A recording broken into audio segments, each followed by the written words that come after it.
Will this new Premier mode bring Counter-Strike Global Offensive back to its golden age?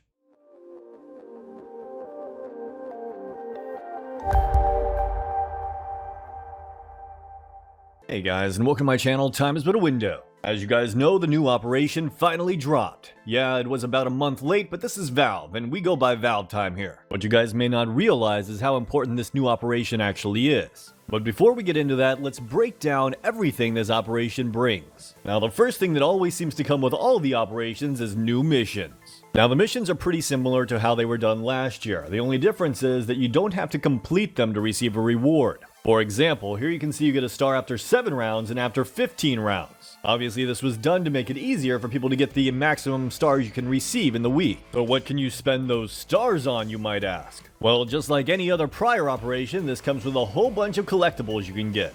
Everything from stickers to patches to new weapon skins and of course cases.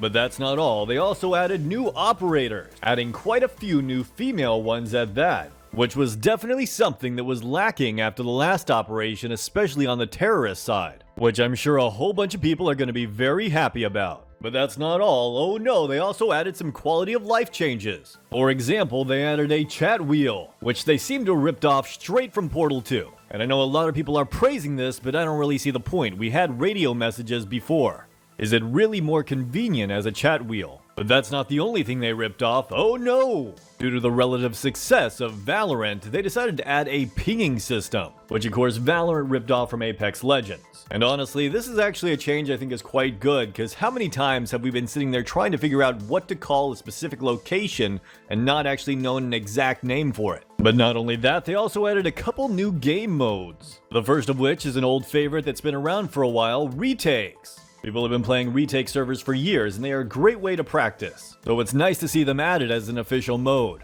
The only thing I'm not a big fan of is at the beginning of the round you get to choose between a set of cards they give you. These cards represent your loadouts, and these loadouts rarely represented the actual guns I'd be stuck with in these situations.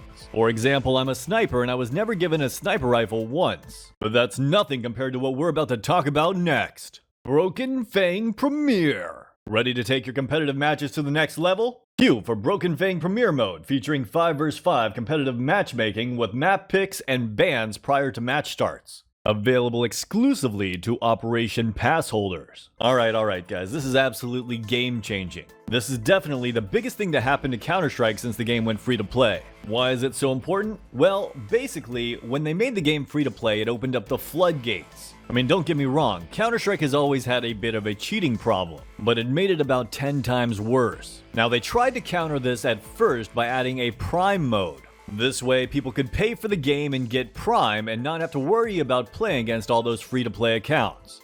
But there was one major loophole, and that was that technically you could just grind a free-to-play account long enough that it would eventually unlock Prime. The original idea behind this was that if you played for that long, you would get banned by the anti-cheat or Overwatch way before you unlocked Prime. Obviously, Valve was completely wrong about this. Once they realized this, they tried to improve upon it by adding a trusted mode. This would further segregate players so that untrusted players would play with other untrusted players and trusted players would play with trusted players. And due to how strict it was to play trusted mode, you weren't even able to use stuff like NVIDIA Freestyle. And it worked! Well, for about 30 minutes. Because that's about how long it took cheaters to find a way to bypass it. Now this new Premier mode looks to try to undo what going free to play did. Basically you have to pay $15 to make sure you get the operation so you can play this mode, and players who play this mode will only play against other players who own the operation.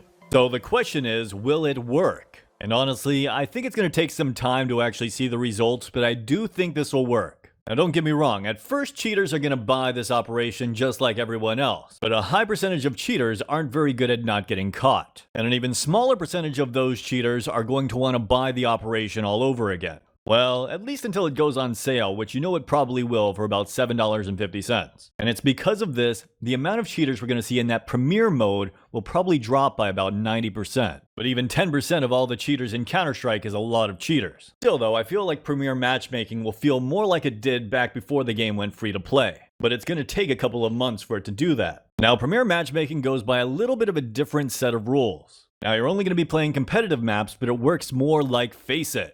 Which means, unlike matchmaking where you can just choose one map and go play it, in Premier matchmaking, you'll go into a lobby with a lot of other players and you guys will vote on which maps to eliminate. Sadly, this means you probably won't always get the map you want. I imagine at the lower ranks you'll be playing a lot more Dust 2, and at the higher ranks you'll be playing nothing but Mirage. And I freaking hate Mirage. But still though, given how popular FACEIT is, I can understand why they decided to implement this system. The good news is this will probably lower queue times, but the bad news is people might not even connect to the match because they don't want to play the map.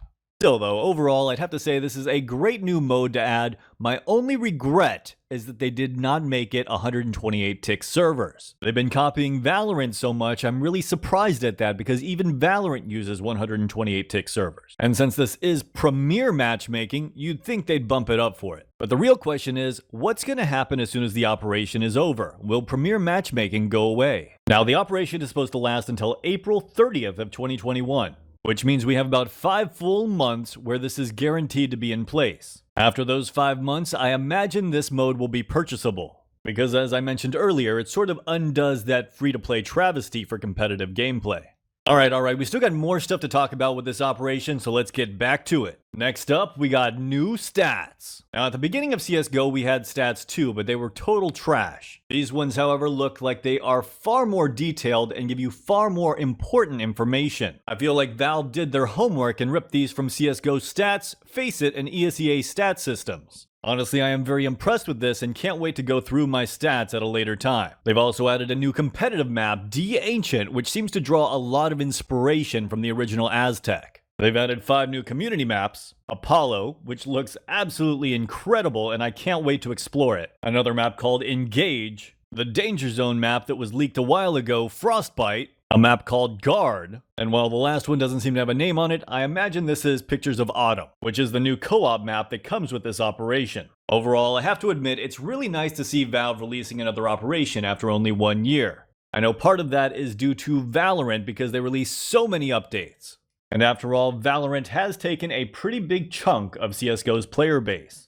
And while I know a lot of players are really interested in this operation because of the massive amount of skins, stickers, and agents it brings, personally I can't wait to see the long-term advantages of this new Premier mode. Will this bring back Counter-Strike Global Offensive to the golden age of before it went free to play? Only time will tell, but there's one thing that Valve can still do, and that is make the servers 128 tick, even if it's just for the Premier servers.